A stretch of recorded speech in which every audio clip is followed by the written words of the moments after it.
Barangay LS 97.1 Forever. Mga kwento ng pag-ibig, kwento ng pag-asa at mga kwento ng buhay dito sa Barangay Love Stories. Love Stories.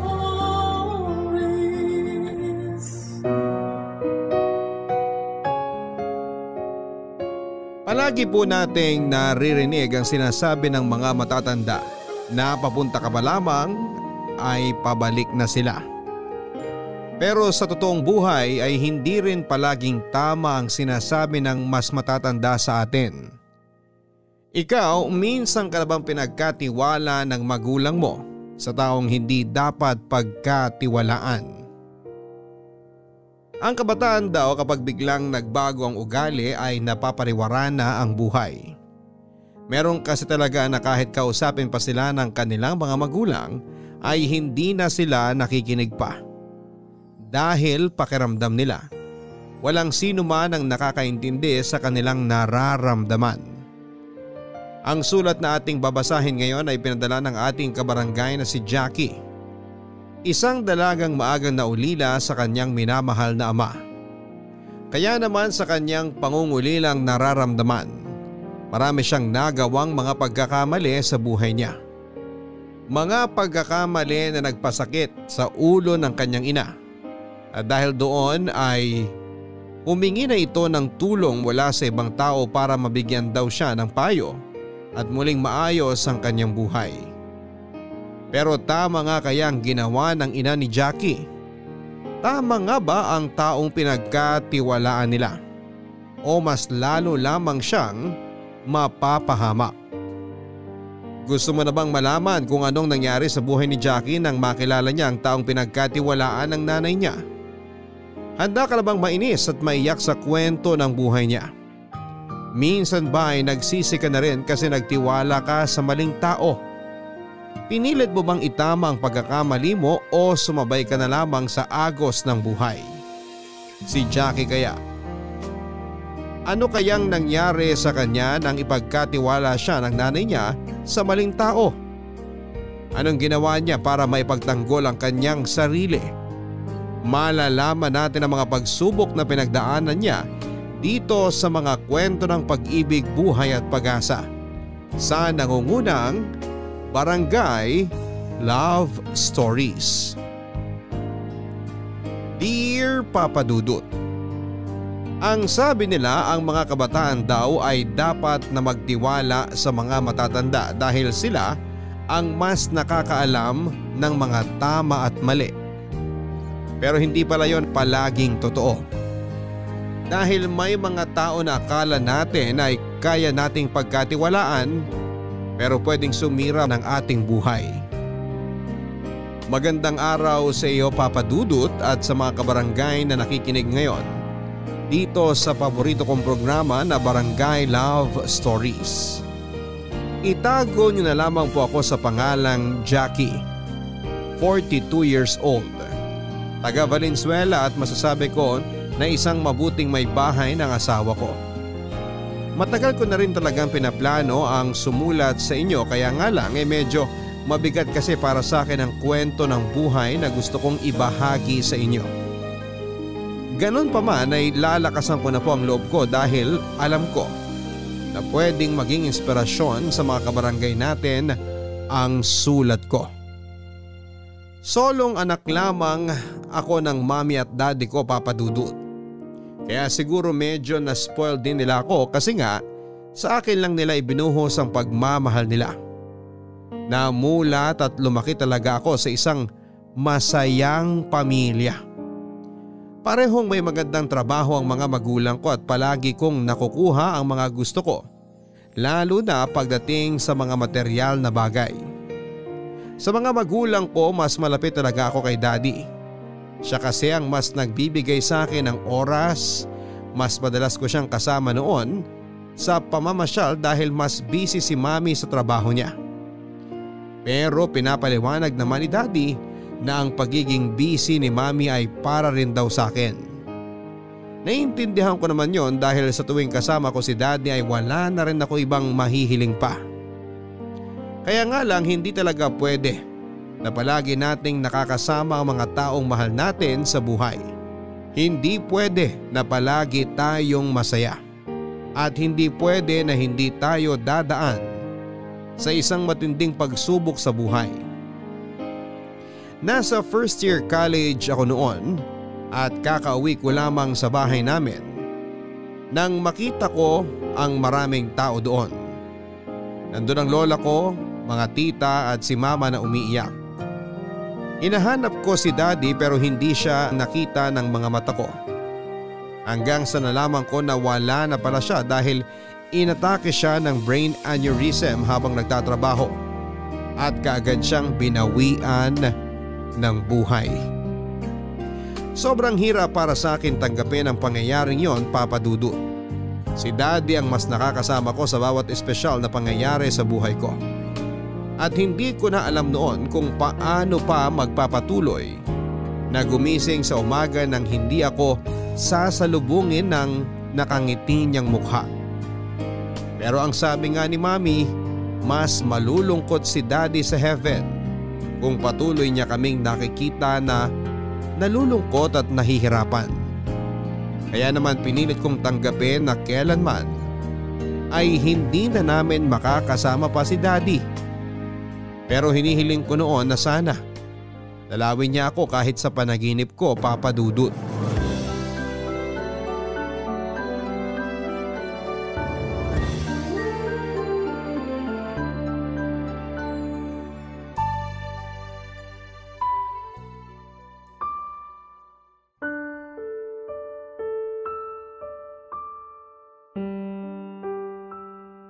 Ano na naman bang grades to, Jackie? Sorry, Mommy. Isa lang naman yung subject ko na may incomplete na grade. Oo nga, isa lang.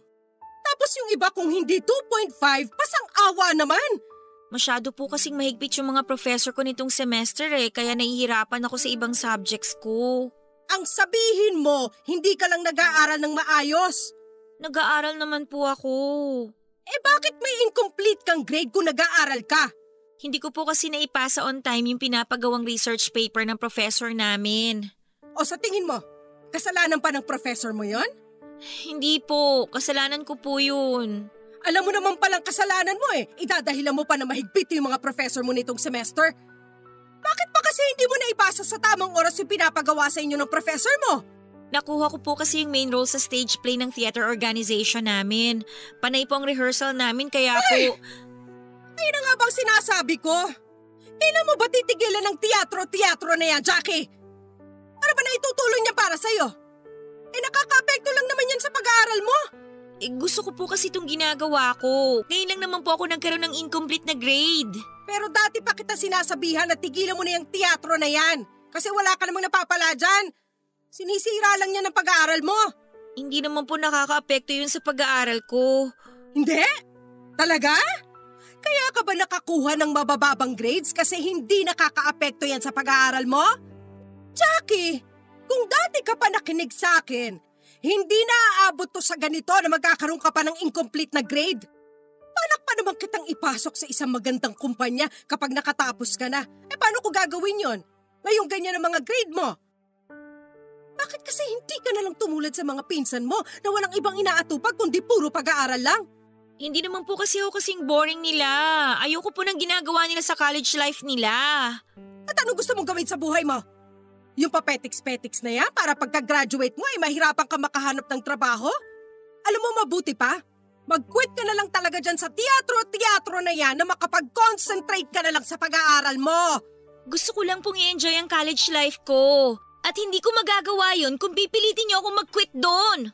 Pero hindi ko hahayaan na magkaroon ka ulit ng ganitong grades. Kung nandito lang si Daddy, hindi siya papayag na mag-quit ako sa teatro kasi alam niya na yun talaga ang gusto kong gawin. Pero wala na nga ang daddy mo, Jackie. Mahigit 1 taon na natin siyang hindi kasama. Bakit pa hanggang ngayon hindi ka pa rin makapag-adjust sa pagkawala niya? Kasi siya lang po nakakaintindi sa akin sa bahay na to. Siya lang po nakakaalam sa gusto kong gawin sa buhay ko. At kahit kailan, hindi niya ako pinilit na gawin ang isang bagay na ayaw ko. Jackie, saan ka pupunta? Hindi pa tayo tapos mag-uusap. Jackie, bumalik ka dito! Jackie!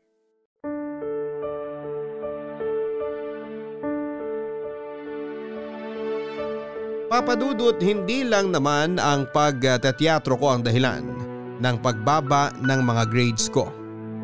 Kung hindi pati na rin ang pagkawala ni Daddy noon. Oo, mahigit 1 taon nang wala si Daddy pero hanggang sa mga oras na yon ay hirap pa rin ako tanggapin ang katotohanan. At yun lang din ang inihintay ko na marinig mula kay Mami. Kung kumusta na ba ako, kung nababawasan na ba ang bigat na nararamdaman ko sa dibdib ko. O kung nakakaya ko na ba natanggapin na wala na si Daddy. Kaya lang hindi ko yon narinig mula sa kanya, Papa Dudut. Ni hindi niya man lang kinukumusta ang nararamdaman ko noon. Ang importante sa kanya ay makatapos ako ng pag-aaral ng may magandang record. Ang nakakalungkot pa doon ay nag-i-effort pa naman ako para makuha ang main role sa play ng theater organization. Pero sa araw ng show ay hindi rin siya pumunta noon para panoorin ako. Kaya pagkatapos ng play na yon ay tahimik na lamang akong naiyak. Kasi Papa Dudut, kung nabubuhay lang si Daddy ng mga oras na yon, siguradong papanoorin niya ako at ipaparamdam niya sa akin kung gaano siya ka-proud na napapanood niya ako na bumida sa isang stage play.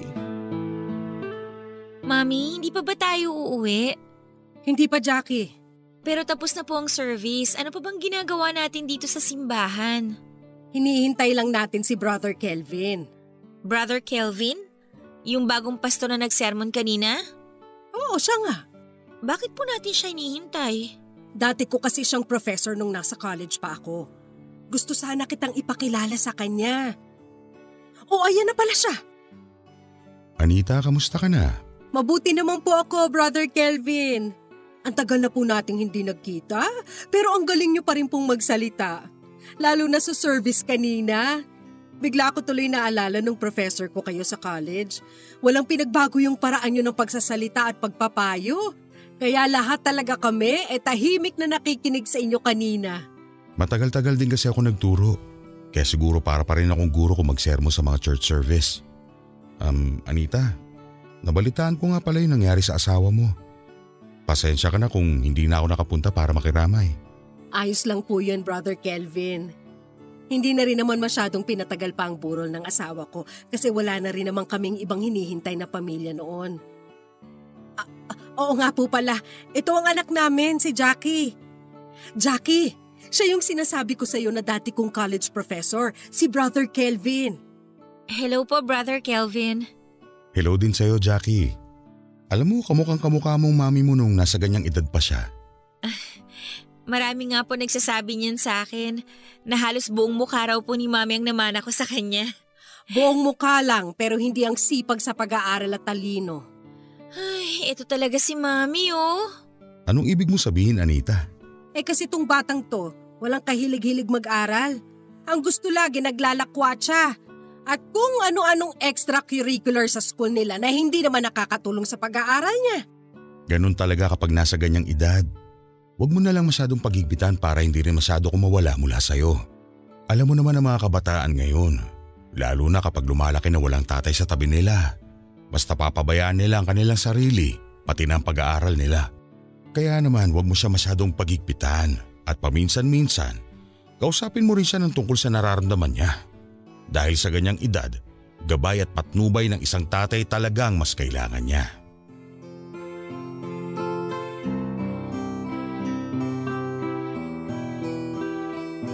Papa Dudut, maganda ang sinabing yon ni pastor namin na si Brother Kelvin kay Mami, pero hindi ko yon masyadong nagustuhan. Ewan ko ba kasi iba ang dating ng pananalita at mga tingin na ginagawa niya sa akin. Minsan kasi hinahagod niya ako ng tingin mula ulo ko hanggang paa. At ang masama pa doon ay bahagyang humihinto ang tingin niya sa may dibdib ko na medyo may kalakihan na noon. Kaya naiilang talaga ako ng mga oras na yon. At kung iniisip nyo na baka bastusin ang suot kong damit ay hindi po, Papa Dudut. Nakasuot ako ng maong na pantalon at maluwag na t-shirt ng araw na yon. Kaya mas lalong nainis ako sa pangiti-ngiti sa akin na ginagawa ni Brother Kelvin.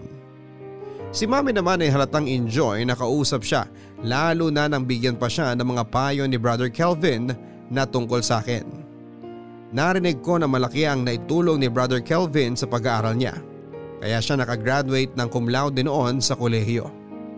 Ang nakakainis lang noon ay kung paano ako ikinuwento ni Mami kay Brother Kelvin. Para bang hindi niya ako kasama ng mga oras na yon. Kaya mas lalong sumama ang loob ko kay Mami ng panahong yon, Papa Dudut. Bago ang enrollment ay kinausap ako ng masinsinan ni Mami tungkol sa pagkateatro ko. Pinapapili niya ako noon kung magkateatro na lamang ako o mag-aaral muna. Sinabi ko, Papa Dudut, na pagsasabihin ko ang dalawa pero hindi siya pumayag at kailangan ko raw mamili ng isa. Sinubukan ko magmatigas hanggang sa sinabi ni Mami na kung ipipilit ko ang gusto ko ay ititigil na raw niya ang pagbibigay sa akin ng allowance. Doon na ako sumuko, Papa Dudut, at sinunod na lamang ang gusto ni Mami na mag-quit na ako sa teatro. Ayoko sanang gawin yon pero ayoko rin na huminto sa pag-aaral. Kaya lang, Papa Dudut, ay hindi rin naging maayos ang mga grades ko ng semester na yon. Siguro kasi halo-halo na ang stress na nararamdaman ko noon. Tapos ay hindi ko na nakakasama pa ang mga kateatro ko na noon ay madalas kong napaglalabasan ng sama ng loob. Kaya ng mga oras na yon ay wala na akong ibang tao na makakausap at pilit ko na lamang na kinikimkim ang lahat. At pakiramdam ko noon ay wala nang sino man ang pwedeng makatulong sa akin para mapagaan ang loob ko, Papa Dudut. Upo ka lang dyan, anak. Mami, bakit nandito po tayo sa opisina ni Brother Kelvin? Kakausapin lang natin siya. Di ba nilapitan niyo na siya kanina sa labas pagkatapos ng service natin? Kaya nagtaka ako kung bakit bumalik tayo dito sa may likod ng simbahan at pumasok sa opisina niya. Tungkol po ba saan ang pag-uusapan niyo? Tungkol sa'yo. Naisip ko kasi na baka tama ang sinabi niya noong nakaraan na kaya nawawalan ka ng concentration sa pag-aaral mo kasi kailangan mo ng payo at patnubay ng isang ama. Dahil hindi na natin makakausap ang daddy mo, si Brother Kelvin ang naisip ko na lapitan para kausapin at payuhan ka. Pero Mami, hindi naman na po kailangan yun. Hindi na po ako kailangan kausapin ni Brother Kelvin kasi kaya ko naman po ang sarili ko. Anong kaya? Hanggang ngayon nga hindi ka pa rin nakakabawi sa mga mabababang grades mo. Bakit po si Pastor pa ang ipapakausap niyo sa akin? Kasi isa siya sa mga tagapayo dito sa simbahan natin. Kaya naniniwala ako na malaki ang may tutulong niya sa atin lalo na sa'yo. Pero Mami… Tumahimik ka na lang dyan, Jackie. Dapat nga magpasalamat ka na tinutulungan kita sa kung ano man ang problema mo ngayon. Kasi sa totoo lang, hindi na talaga kita maintindihan. Kumusta, Anita? Hello, Jackie. Pasensya na kayo kung ngayon lang ako nakabalik dito sa opisina. Ayos lang po. Hindi naman kami nainip sa paghihintay sa inyo. Mabuti naman. So Anita, gusto mo ba na nandito ka habang kinakausap ko ang anak mo? Naku, hindi na po siguro. Kailangan ko pa rin po kasing mag-grocery. Ano na lang siguro, dadaanan ko na lang po si Jackie mamaya dito bago ako umuwi. Alam mo ang mabuti pa, ako na lang ang maghatid kay Jackie sa bahay niyo mamaya. Alam ko naman na ang address niyo kasi nakapunta na ako sa inyo nung nakaraang piyesta. Hindi po ba masyado na yung abala sa inyo, Brother Kelvin? Ano ka ba? Hindi kayo abala sa akin ni Jackie. Parang nakababata na kitang kapatid kaya parang pamangkin ko na rin tong anak mo. Mami, sasama na lang po ako sa inyo. Sandali lang naman kayo mag-uusap ni Brother Kelvin at alam ko na mapapayuhan kanya ng mabuti. Brother Kelvin, mauna na rin akong umalis. Ikaw na lang munang bahala sa anak ko. Ayaw na kasing magsabi sa akin kung ano ba talagang problema niya eh. Baka sakaling sa inyo siya maglabas ng saloobin niya. O sige, ako nang bahala kay Jackie. Jackie, makinig kang mabuti sa mga sasabihin ni Brother Kelvin ha. Kita tayo sa bahay mamaya pagkatapos mo rito. Alis na po muna ako, Brother Kelvin. Mag-iingat ka, Anita.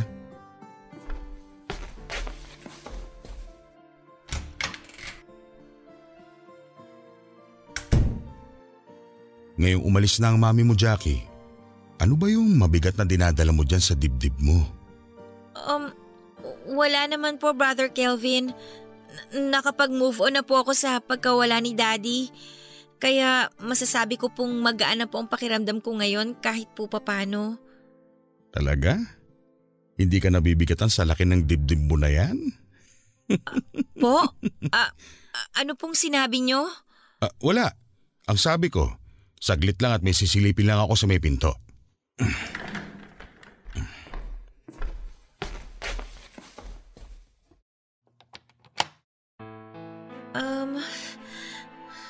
Brother Kelvin, bakit niyo po inilak yung pinto? Para makapag-usap tayo ng masinsinan. Saka para mas gumana ang pakiramdam mo habang kausap mo ko. Wala naman po akong dapat sabihin sa inyo. Sige po, uwi na lang po ako. Diyan ka lang! Biniling ka sa akin ng mami mo. Kaya ako magsasabi kung kailan ka uuwi. Bitiwan niyo po mga braso ko. Brother Kelvin, nasasaktan po ako. Jackie, mas masasaktan ka kapag nag-inarti ka. Kaya sumunod ka na lang sa mga sasabihin ko. Kung ayaw mong samain kayo ng mami mo sa akin. Parang awa niya na po. Pauwi niyo na lang po ako. Ayoko po nito. Please, Brother Kelvin, pauwi niyo na lang po ako.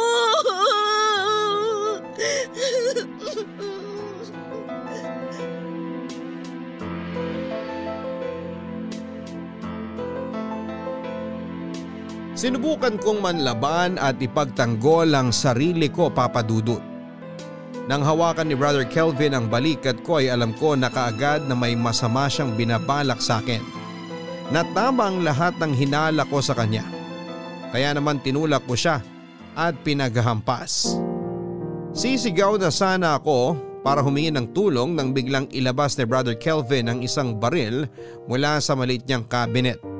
Doon na tuluyan nang nanginig ang buong katawan ko sa sobrang takot kasunod ng panlalambot ng aking mga tuhod. Nang maramdaman ko ang malamig na bakal na baril na dumikit sa sentido ko ay napapikit na lamang ako habang pigil ang sarili ko na napapahagulhol. At doon nga, Papa Dudut, ay tuluyan ang nagawa sa akin ni Brother Kelvin ang masamang pakay niya. Mahina lamang ang mga ungol niya habang nasasarapan sa ginagawa niyang kademonyohan sa akin. Samantalang ang isang kamay niya ay pilit na tumatakip sa bibig ko para hindi ako makasigaw dahil sa matinding sakit na nararamdaman ko noon. Hinihiling ko noon na sana ay may kumatok sa opisina ni Brother Kelvin. Sana ay bumalik si Mami para mailigtas niya ako mula sa pangmomolestya na ginagawa sa akin ng aming pastor. Pero bigo ako dahil walang dumating na kahit na sinong pwedeng makapagligtas sa akin ng mga oras na yon. Masakit ang buong katawan ko nang matapos niyang gawin sa akin yon, Papa Dudut. Kaagad niya akong pinagbihis at tahimik lamang ako nakasunod sa bawat inuutos niya. Hanggang sa maihatid na niya ako sa bahay namin. Pero bago ako buwaba mula sa kanyang sasakyan ay muli niya akong pinagbantaan na huwag magsusumbong kahit kanino. Kung ayaw ko raw, naunahin niyang patayin ang mami ko.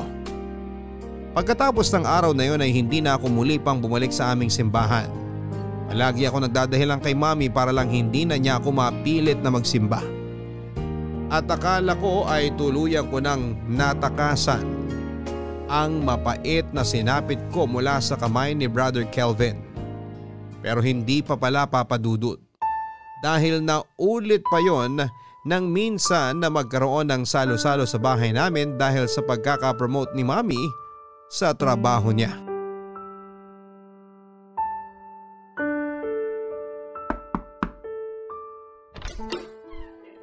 Mami? Nandito ka lang pala sa kwarto mo. Kanina pa kita hinahanap, Jackie. Bakit pa nagkukulong ka dito sa loob? Pasensya na po, Mami ha. Medyo masakit po kasi ang ulo ko eh. Ay nako, palagi na lang yan ang dinadahilan mo. Mabuti at nandito ang mga tita mo kasi may nakakatulong ako sa pag-aasikaso ng mga pagkain at sa mga bisita. Oo nga pala, may gustong kumausap sa'yo. Sino po? Brother Kelvin, halina kayo dito sa loob. Hi Jackie, kamusta ka na? Mami! O Jackie, kinukumusta ka ni Brother Kelvin? Hindi mo ba naririnig? Narinig ko po, Mami. Ayos lang po ako, Brother Kelvin. Mabuti naman kung ganon. Akala ko kung ano na masamang nangyari sa'yo. Kasi may ilang linggo ka nang hindi nakaka-attend sa mga service natin. Napakarami kasing dahilan ng batang yan, Pastor. Kung hindi busy sa mga kailangan niya raw gawin sa school, dinadahilan naman na masakit ang ulo niya. Ganun talaga mga kabataan ngayon. Maraming iniimbentong mga dahilan para hindi makapagsimba. Yan din ang nasa isip ko. Pinagbibigyan ko lang ang batang to kaysa magtalo pa kami. Alam mo, mabuti pa, maiwan ko muna kayo dito sa kwarto niya na makausap mo naman siya at mapayuhan. Mami, huwag po! Ha?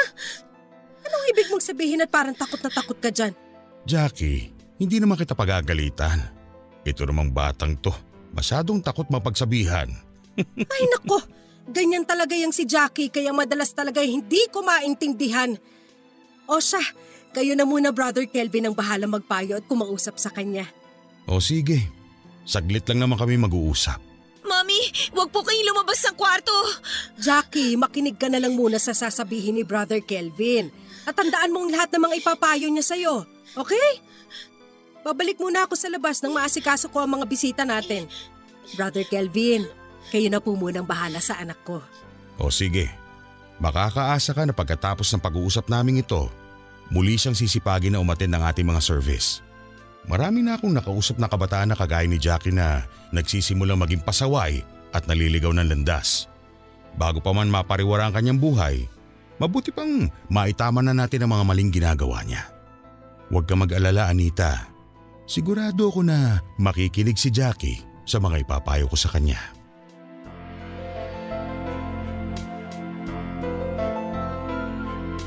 Papa Dudut, gusto ko pa sanang pigilan si Mami sa paglabas niya ng kwarto ko pero tiningnan na ako ng masama ni Brother Kelvin. Kaya nagpigil na lamang ako ng mga luha ko hanggang sa lumabas na si Mami at sumara na ang pinto. Nang mailak yun ni Brother Kelvin ay ngumisi siya sa akin at tinanong niya kung bakit daw ba na hindi na ako nagsisimba pa. Naiiyak na sumagot ako at sinabing naging busy lamang ako sa school namin. Kahit ang totoo ay gusto ko lang siyang iwasan at ang kanyang kamanyakan. Nang lumapit siya sa akin at dinaganan ako sa kama ko ay sinubukan kong sumigaw. Pero kaagad niyang natakpan ang bibig ko. Kasunod ang pagtutok ng matalim na kutsilyo na hawak niya sa leeg ko. Muli akong nanginig sa takot at hindi na nakalaban pa. At doon papadudod sa loob ng kwarto ko mismo at sa ibabaw mismo ng kama ko ay nagawa ni Brother Kelvin na muli akong molestyahin. Napakabilis lamang ng pagkilos niya pero tanda ko ang bawat hawak at halik na ginawa niya sa akin. Nakakapangilabot, nakakasuka at nakakadiri yon. At bago siya lumabas ng kwarto ko ay sinigurado niya munang nakaayos na ako ng pananamit ko. Muli niya akong pinagbantaan na kung magsusumbong daw ako sa mga pulis ay papatayin niya si Mami. Mabilis niya lang daw yon na magagawa dahil malaki ang tiwala sa kanya ng mami ko kaya mauto niya ito at mapapatay kaagad. Ayokong mangyari yon, Papa Dudut, at nawala na sa akin si Daddy kaya hindi ko nakakayanin pa kung pati si Mami ay mawawala sa akin.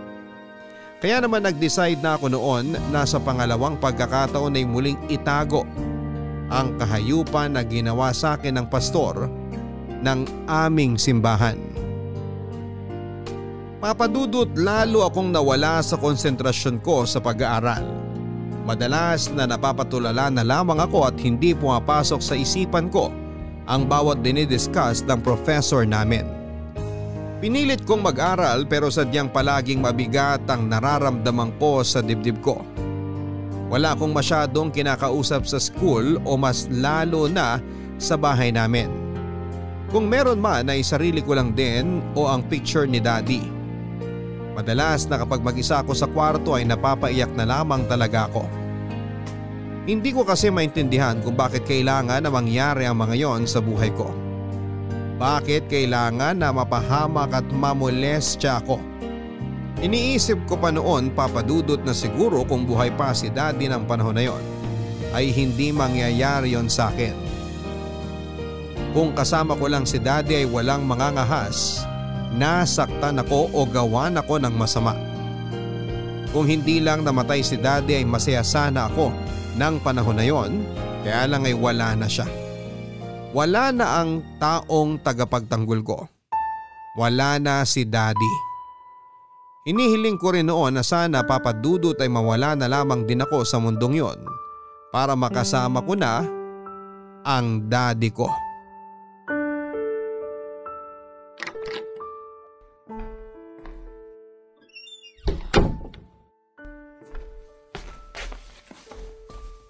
Bakit ngayon ka lang nakauwi? Natagalan po kasi kami sa pagpapapirma ng clearance sa ibang professor namin. Sa pagpapapirma ng clearance o sa paglalakwatsa? Mami, wala naman po kaming ibang pinuntahan ng mga kaklase ko. Kahit po itanong niyo pa sa kaklase kong si Ami. Siya po yung kasama ko buong maghapon. Gusto niyo po bang tawagan ko siya ngayon? Sigurado naman ako na pagtatakpang ka lang din ng kaibigan mo na yan. Nagsasabi po ako ng totoo. O siya, nasa na ba ang class card mo? Ang tagal ko nang hinihingi sa'yo yun para makita ko mga grades mo pero palagi mo sinasabi na hindi mo pa nakukuha lahat. Siguro naman ngayon na kumpleto at hawak mo na lahat? Opo, Mami.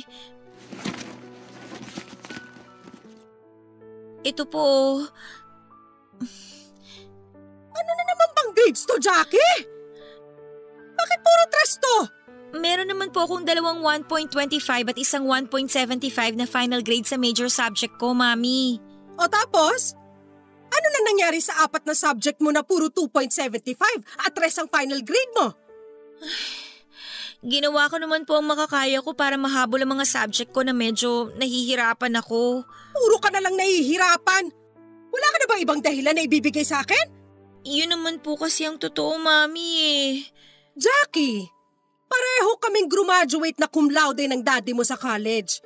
Inaasahan namin na magiging ganun ka rin, pero ngayong nasa third year ka na, imposible nang mangyari yun.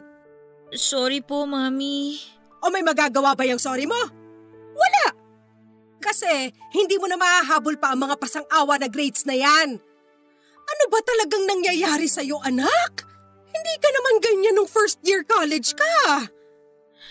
Mami, ang totoo po, may gusto po akong sabihin sa inyo. O bakit dinadaan-daan mo ako sa paiyak-iyak mo na yan? Mami, kasi hindi ko na po kaya. Ang bihira. Tungkol na naman ba to sa pagkawala ng daddy mo? Anak, magdadalawang taon na mula nung mawala siya sa buhay natin. Tanggapin mo lang kahit kailan, hindi na siya babalik sa bahay na to o sa buhay natin. Hindi lang naman ikaw ang nahihirapan, pati rin ako. Ang hirap pagsabayin ng trabaho ko sa opisina at pagiging nanay ko sa'yo. Magtulungan naman sana tayo sa bahay na to. Hindi yung palagi mo na lang akong pinahihirapan dito. O ano ba yung gusto mong sabihin? Wala po, Mami. Anong wala? Akala ko ba may gusto kang sabihin kanina? Ihingi lang po sana ako ng sorry. At pangako po, gagawin ko na po ang lahat para mas makabawi sa inyo at sa pag-aaral ko.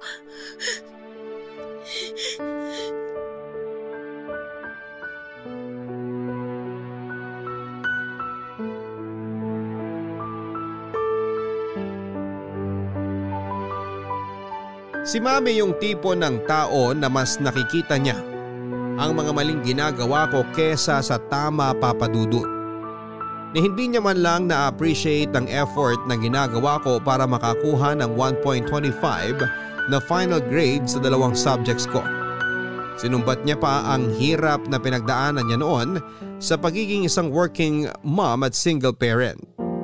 Hindi lang naman daw siya ang nahihirapan ng mga panahon na yon.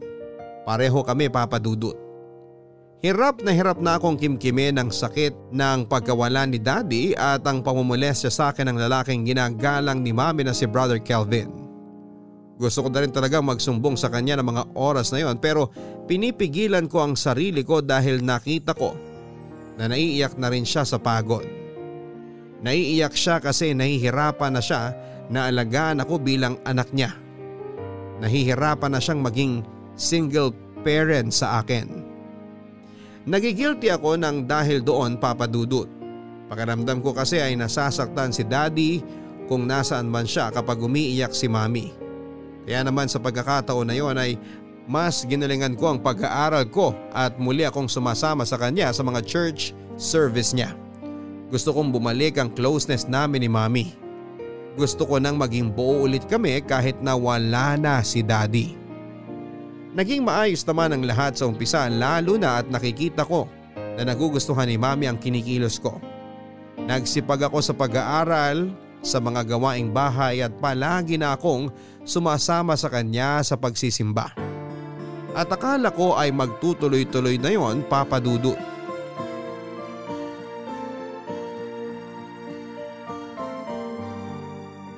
Mami, umuwi na po tayo. Mamaya na, Jackie. Maaga pa naman.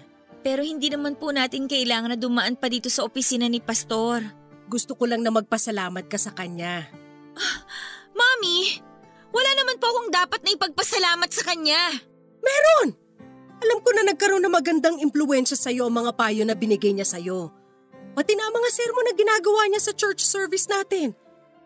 Nakita ko ang pagbabago sa mga kilos mo at pati na ang effort na ginagawa mo sa pag-aaral mo. Kung mas komportable kang kausap siya at sabihin sa kanya ang mga problema mo na hindi mo masabi sa akin, ayos lang sa akin yun. Naging kuya-kuyahan ko kasi si Brother Kelvin no nag-aaral pa ako. Kaya naniniwala ako na pwede mo rin siya maging tatay-tatayan. Pero hindi ko po yung ginagawa ng dahil kay Pastor. Ginagawa ko po yun dahil gusto kong makabawi sa inyo, Mami. Oh, nandito pala kayo sa opisina ko. Pinapasok na po kami ni Ate Lira bago siya umuwi kanina, Brother Kelvin. Dito na lang daw po namin kayo hintayin sa loob. Tamang-tama, kasi gusto ko rin talagang makausap yan si Jackie. Natutuwa kasi ako na umaattend ulit siya sa mga service natin. Ayos lang ba kung ako na lang ulit ang maghatid sa kanya pauwi sa bahay niyo, Anita? Hindi na po, Brother Kelvin. Sasamahan ko rin po kasi si Mami na mag-grocery at magbayad ng bills namin sa kuryente at internet. Ano ka ba naman, Jackie? Kaya ko nang gawin yun na mag-isa ako. Ang totoo, Brother Kelvin, balak ko lang din sanang magpasalamat sa mga binigay niyong payo dito sa anak ko. Wala yun, Anita. Sabi ko naman kasi sa'yo, kaya siguro ako hindi binigyan ng Diyos ng sariling anak para maging tatay-tatayin ako ng batang malapit ng maligaw ng landas kagaya ng anak mo. Kaya natutuwa talaga ako at naging malaking tulong ako sa inyo ni Jackie. O siya, pwede mo na kaming iwan para matapos mo na maaga ang mga lalakarin mo. Saglit lang din kami mag-uusap ni Jackie nang maaga ko siyang maihatid pa uwi sa bahay niyo mamaya. Sige po, Brother Kelvin. O Jackie, mauna na muna ako sa'yo. Basta, makinig kang mabuti sa mga sasabihin at ipapayo sa'yo ni Brother Kelvin, ha? Malaki ang tiwala ko sa kanya kaya alam ko na mas mapapabuti at maayos niyang ugali mo. Pero Mami… Sige na, huwag ka na makulit. Aalis na ako. Sige po, Brother Kelvin. Ingat ka, Anita.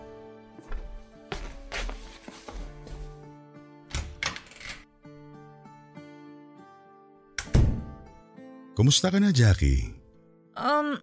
Maayos naman po ako. Matagal-tagal din kitang hindi na solo, ah. Alam mo, parang mas lalo kang lumulusog ngayon. Lalo na tong dibdib mo. Kaya gustong-gusto ko tong… Huwag niyo po akong hahawakan! Bakit tinututok mo sa akin yung hawak mong gunting? Sa tingin mo, kaya mo isaksak sa akin yan? Tingin mo, kaya mong pumatay ng tao? Sige, subukan natin ang tapang mo. Siguro nga po hindi ko kayang pumatay ng tao. Pero kaya kong patayin ang sarili ko dito mismo sa loob ng opisina ninyo. Jackie, ibaba mo na nga yung gunting at huwag mo nang idikit dyan sa leeg mo.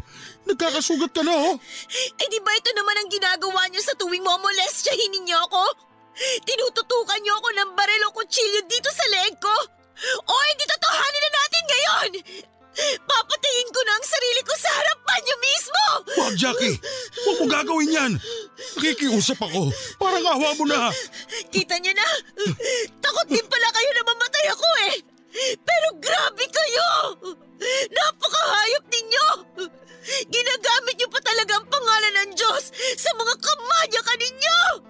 Ang laki ng tiwala sa inyo ng mami ko at yan, pero magkasingsaho lang kayo ng demonyo! Nandito pa kayo at buhay sa lupa, pero sinusunog na ngayon pa lang ang kaluluwa niyo sa impyerno! Ito ang tandaan ninyo. Hindi na ulit ako papayag na mahawakan ninyo ni hibla ng buhok ko!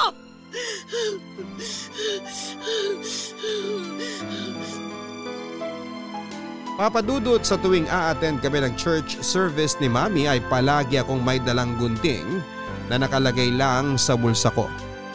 Ewan ko ba? Ang sabi nila, ang simbahan daw ang isa sa mga pinaka-safe na lugar para sa isang tao.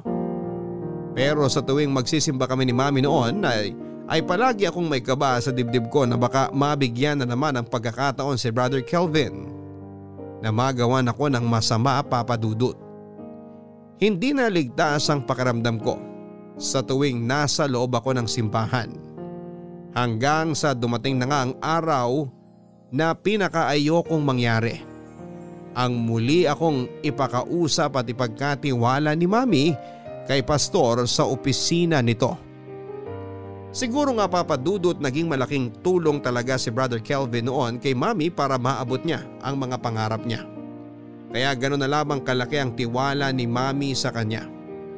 At buong akala ni Mami ay magagawa rin akong tulungan ni Brother Kelvin na ayusin ang buhay ko. Ang hindi niya alam, si Brother Kelvin pa mismo ang dahilan kung bakit lalong nasisira ang buhay ko, Papa Dudut. Nang lumabas ako ng opisina ni Brother Kelvin ay naramdaman ko na nasugatan ko ang sarili ko dahil sa madiin na pagkakatutok ng hawak kong gunting sa leeg ko. Mababaw na sugat lamang yon pero dumudugo pa rin. Masakit dahil manipis lang ang balat natin sa leeg, pero mas masakit pa rin ang ginawa ni Brother Kelvin na pangmumolestya sa akin. Ang sakit na kailanman ay hindi ko na makakalimutan pa. Hindi ako dumiretso ng uwi sa bahay namin noon, Papa Dudut. Hindi na rin kasi ako komportable sa bahay namin kasama ang mami ko. Wala na nga sigurong lugar ang magpaparamdam sa akin na ligtas ako. Kaya ang naisip ko na lamang noon ay puntahan ang apartment ng kaklase at kaibigan kong si Ami. Nang makarating ako sa kanila ay nakita niya ang sugat sa leeg ko at namumugto kong mga mata. Nagwo-worry siya na kaagad akong pinapasok sa loob ng bahay nila. Nang magamot niya ang sugat ko ay niyaya ko siya na mag-inuman kami roon sa kanila dahil ang sabi ko ay gusto kong kalimutan ang lahat ng mga problema ko noon, Papa Dudut. Hindi ko pa rin maintindihan, Ami. Bakit ba kailangan pang mawala ni Daddy sa buhay namin? Bakit kailangan niya pang mamatay? Lahat naman tayo darating sa point na yon, Jackie. Lahat tayo mamamatay at mawawala sa mundong to. Pero bakit kailangan na si Daddy kaagad? Bakit hindi na lang yung ibang masasamang tao dito sa mundo? Yung mga drug addict, magnanakaw, at yung mga rapist na yan. Mabuting tao ang Daddy ko. Kahit kailan, hindi niya kami sinaktan ni Mami. Naging mabuti siyang asawa kay Mami at Daddy sa akin. Diba ang sabi nila, maaga raw talaga kinukuha ni Lord ang mababait na tao? Pero bakit nga? Para hindi na nila maranasan pa ang hirap dito sa mundo. Para puro kapayapaan na lang ang maramdaman nila sa kabilang buhay. Tapos kami naman pamilya niya magdurusa sa pagkawala niya. Napaka-unfair ng Diyos, Ami! Oh, Jackie, ano ba yung sinasabi mo? Kinuha niya si Daddy para hindi na siya maghirap dito sa mundo. Tapos ngayon naghihirap ako, bakit hindi na lang din ako kunin ng Diyos? Bakit hindi na lang din ako mamatay para magkasama na kami ng Daddy ko ngayon? Pwede ba huwag ka nang magsalita ng ganyan? Totoo naman kasi, Ami eh! Kung ayaw ng Diyos na nahihirapan ako sa buhay ko, di dapat kunin niya na lang din ako. Kasi pagod na ako sa buhay ko. Pagod na akong maramdaman yung paghihirap na to eh. Tama na. Tumigil ka na sa mga sinasabi mo na yan. Alam mo, masyado ka ng maraming nainom. Kaya kung ano-ano na yung lumalabas sa bibig mo. Magpahinga ka na nga lang muna. Hindi mo naman kasi ako naiintindihan kasi wala ka sa lugar ko, Ami. At walang sino man sa inyo ang makakaintindi sa sitwasyon ko. Wala! Jackie, sabihin mo nga sa akin ang totoo. Ano ba talagang problema mo? Bakit parang ang bigat-bigat ng pinagdadaanan mo ngayon? Akala ko ba, naka-move on ka na sa pagkawala ng daddy mo? Hindi naman kasi to tungkol kay Daddy eh. Tungkol saan? Tungkol kanino? Tungkol kay Brother Kelvin, yung pastor sa simbahan namin. Ha? Hindi ko maintindihan. Ano bang ibig mong sabihin na tungkol sa kanya? Minolestya niya kasi ako, Ami. Minolestya ako ng pastor ng simbahan namin. Ano? Diyos ko! Sinabi mo na ba to kay Tita Anita? Hindi pa. Bakit hindi mo sinabi sa kanya agad? Hindi ko kasi alam kung paano ko gagawin yun eh. Ayoko nang dumagdag sa mga iniisip at problema ng mami ko. Ayoko nang maging pabigat sa kanya. Naiintindihan mo ba yun? Kasi paano ko sasabihin sa kanya na pinagsamantalahan ako ng taong sobra-sobra niyang pinagkatiwalaan? Paano, Ami? Sige nga, paano?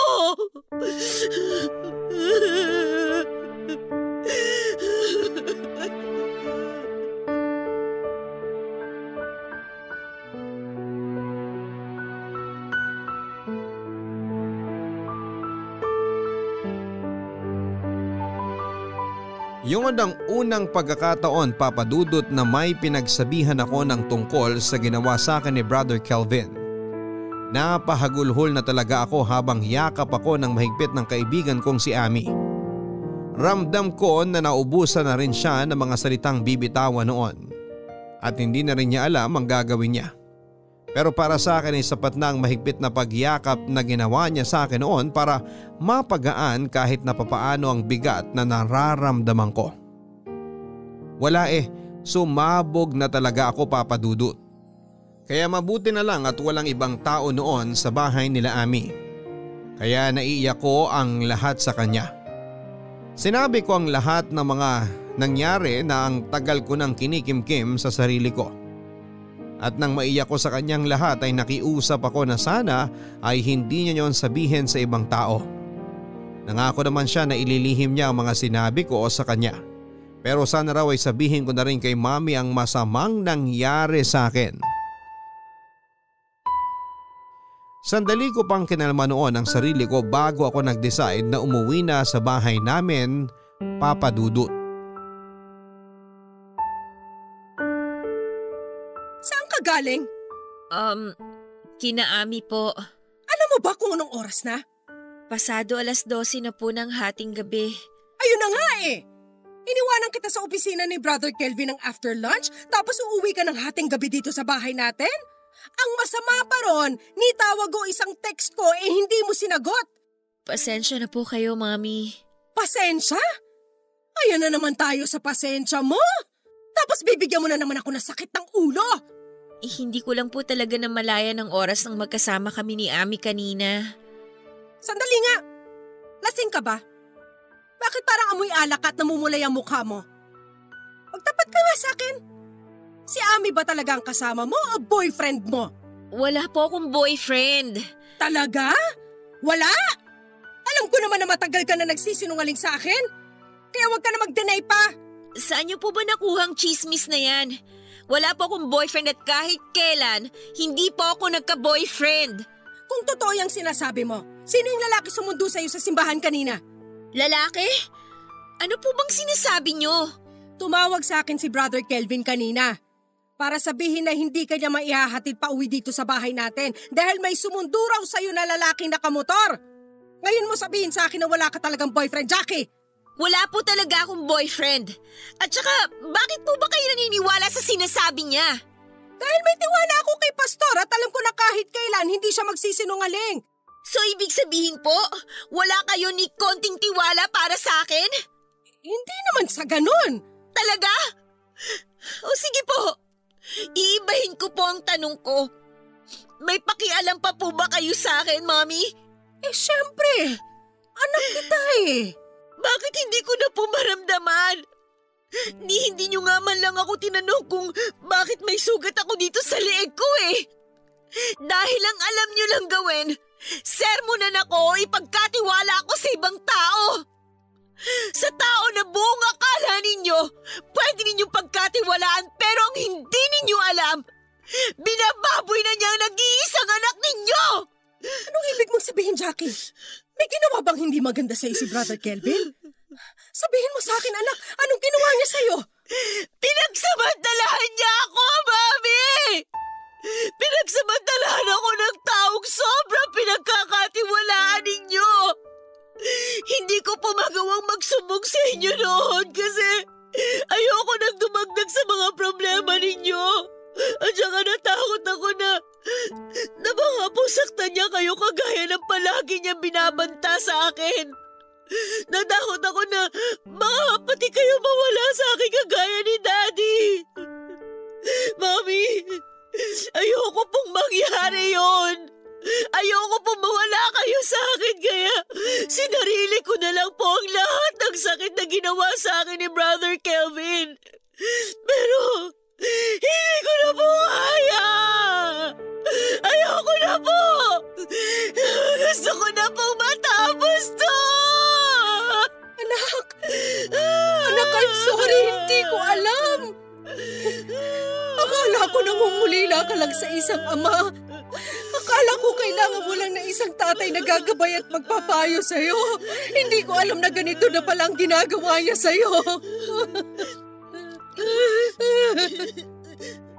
Pagbabayaran niya to. Lahat ng kahayupan na ginawa ng lalaking yun sa'yo, pagbabayaran na, Jackie. Pinapangako ko sa'yo na hindi ako titigil hanggat hindi natin nakukuha ang hustisya para sa'yo, anak. Pangako yan.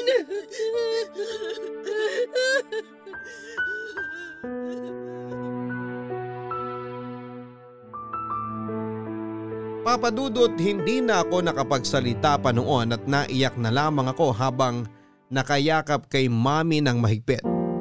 Pagkahalong tuwa, galit at sakit ang nararamdaman ko noon. Galit dahil sa kahayupan na ginawa sa akin ng Brother Kelvin na yon. Sakit dahil sa pagkasira sa buhay ko. At konting tuwa dahil sa wakas, Papa Dudut. Sa wakas ay pinakinggan na rin ako ni Mami at naniwala na rin siya sa mga salitang lumabas noon sa bibig ko. Naniwala na rin siya sa akin.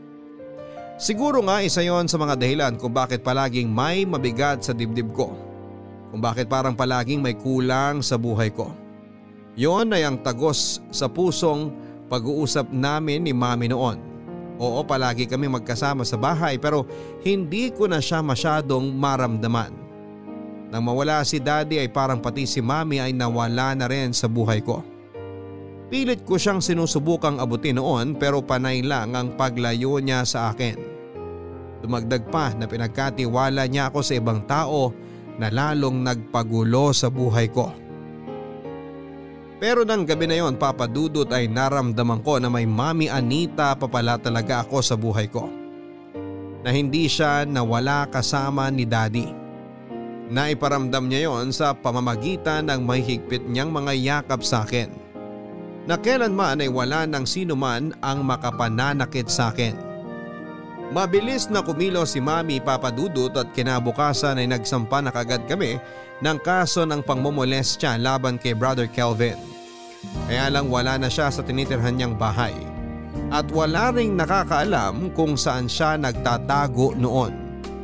Natakot talaga ako ng panahon na yon dahil baka totohanin niya ang sinabi niya na babalikan at papatayin niya kami ni Mami.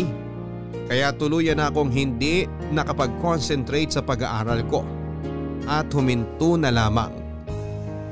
Ilang buwan ako na halos nagkulong sa bahay bago muling nagkaroon ng lakas ng loob na lumabas.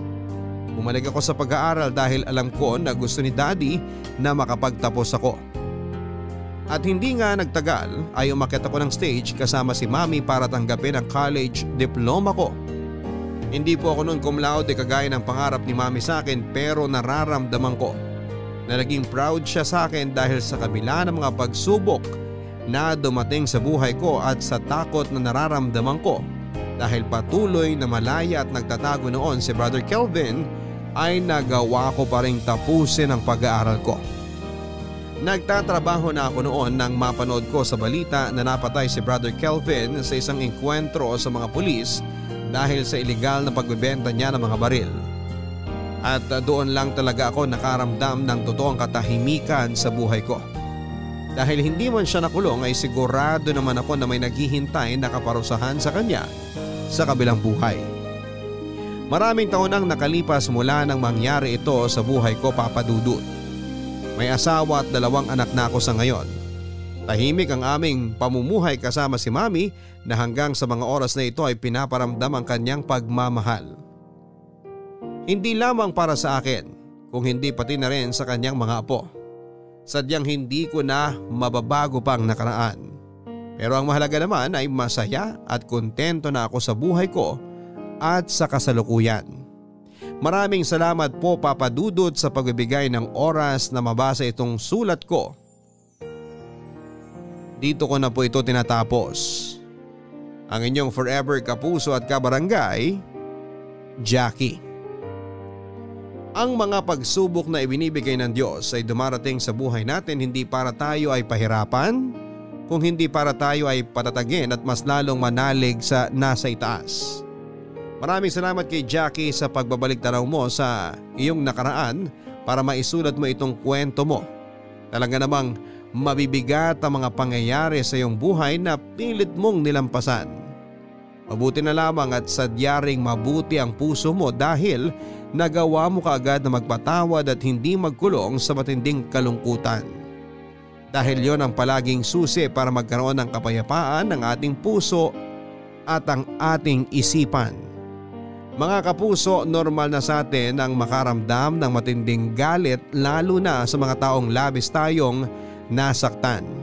Oo, mahirap talaga ang magpatawad. Pero palagi nating iisipin na hindi man maparusahan sa ating harapan ang mga taong nagkasala o nakapanakit sa atin. Lahat ng kasalanan ay palaging may kaakibat na kaparusahan. Hanggang sa muli, ako po si Papa Dudut sa mga kwento ng pag-ibig, buhay at pag-asa. Dito sa Barangay Love Stories number 1. Mga kwento ng pag-ibig, kwento ng pag-asa at mga kwento ng buhay dito sa Barangay Love Stories. Love Stories. Forever!